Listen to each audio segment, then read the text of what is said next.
Viongozi na ndugu wananchi, katika uchaguzi huu tulikuwa wagombea 17 kutoka vyama mbalimbali vya siasa nchini tukiwania nafasi ya urais wa Jamhuri ya Muungano wa Tanzania.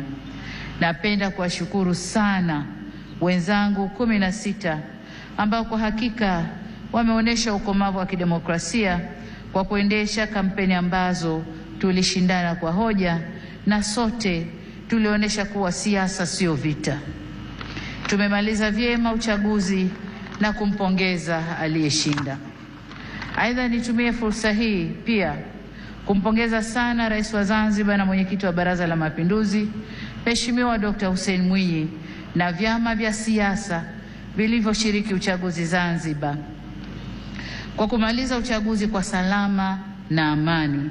Zanzibar oyee!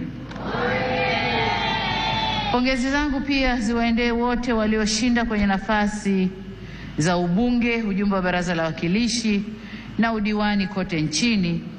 Kwa wote niwaambie, uchaguzi umekwisha.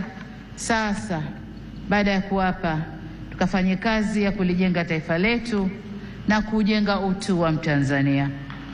Waheshimiwa marais, viongozi, ndugu wananchi, shughuli inakuwa nzuri na ya kufurahisha ikihudhuriwa na ndugu zako wanaokupenda.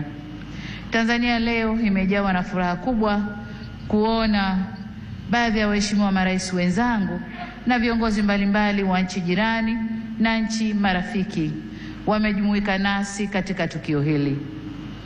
Pamoja na kwamba tulitoa mwaliko kwa muda mfupi, kwa wale walioshindwa kushiriki, tunatambua uzito wa majukumu yao na tunajua mioyo yao ipo pamoja nasi. Tunashukuru pia wote waliotuma salamu za pongezi kwetu. Tunasema asanteni sana.